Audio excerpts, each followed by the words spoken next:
Joining us now, Michigan Republican Congressman Thaddeus McCotter. He sits on the House Financial Services Committee, and Washington Democratic Congressman Jim McDermott is a senior member of the House Ways and Means Committee. Gentlemen, good to see you both. Congressman McDermott, what do you want to hear from the president Tuesday night? I want to hear him talk about investment in the future. This is his night to talk to the American people and convince them that continuing to invest in the future is in our best interest. What he's being opposed by is the Republicans who say all they want to do is cut.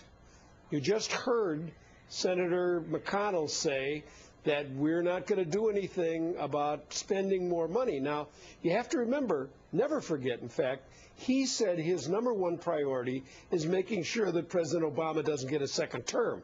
So the president's got to convince the American people to put the pressure on the Republicans to continue investing.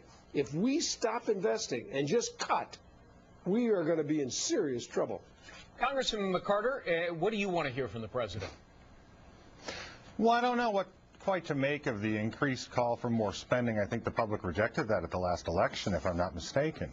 I think that one of the things we have to remember, too, with the president is that this will be the 4th time he's rebooted himself from a leftist to a centrist to a leftist to a centrist, and he may kind of get dizzy trying to keep up with it. So what I really want to see, less than words out of the president, are the actual deeds and proposals he's going to put forward to find out whether or not this new centrism that we're seeing again out of him is going to be one of convenience or one of conviction. Congressman McDermott, I want you to take a look, if you can, at a couple of Fox News Opinion Dynamics polls that just came out a couple of days ago. A large majority of Americans are dissatisfied with the way things are going in the country today, 61%. Only 37% are satisfied. And those numbers haven't changed much in the course of the last year. The second poll finds that a majority of voters say they would vote for someone other than Barack Obama if the 2012 presidential election were held today. And in fact, they say he's failed to meet their expectations. How does the president turn that around?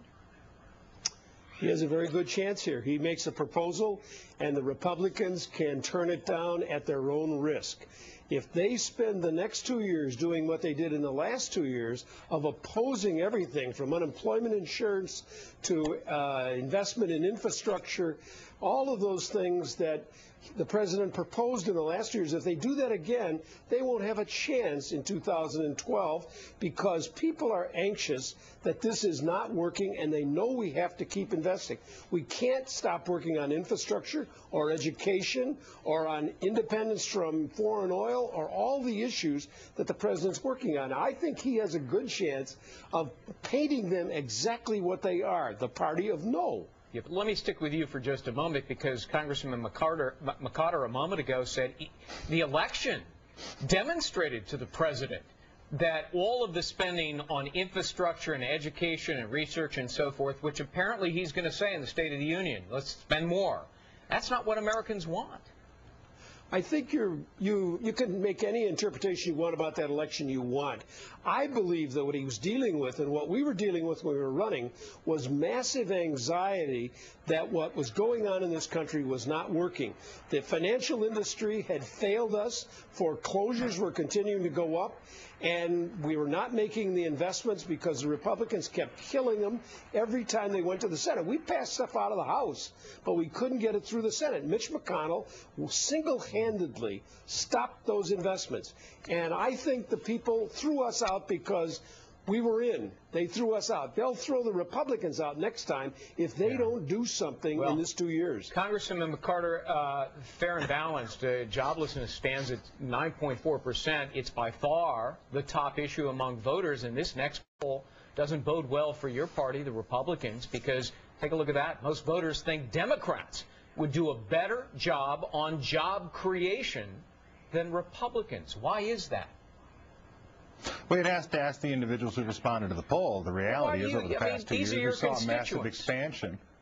Yeah, they're my constituents, but were they polled? So you can take the polls. If you want leadership, you can have leadership. The massive expansion of the industrial welfare state in the last 2 years did not lead to job creation throughout Michigan. It did not lead to created or saved. And it actually left us greater indebted into the future, which is going to make it harder for entrepreneurs and investors and workers to come together and grow this economy. We see the long-term outstanding debts that are there from entitlements. We see the long-term outstanding debts that are there from things such as the failed stimulus program. So what's going to happen is a re-examination for exactly what government wants to do. You see the president talking about a leaner, smarter government. But does that mean he's going to just try to continue the welfare state as it is with less fat on it? Or are you actually going to get one that mirrors the consumer-driven economy of globalization? So those are the types of questions that I don't know were asked in your poll. Yeah. Well, I want to be fair with the same number of questions that I pose. So let me stick with you, Congressman McCotter. The president made it official this last week. He's setting up his re-election headquarters in Chicago.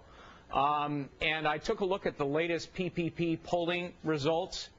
The president leads every single potential GOP contender. Again, that doesn't bode terribly well for Republicans, does it? Especially given the president's incredibly weak approval rating.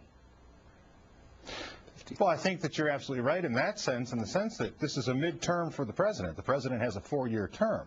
People had written off Ronald Reagan. People had written off Bill Clinton. People had written off Jimmy Carter. Sometimes the public has a chance and they change their mind as to the president's performance or circumstances help to get them reelected. So there is a long way to go. But our number one concern has to be helping to grow the economy, allow the American people to do it, and to make sure that people have the opportunity to work in this country and let the political chips fall where they may. Representative Thaddeus McCotter and Jim McDermott, thank you both. Good to see you. You're welcome.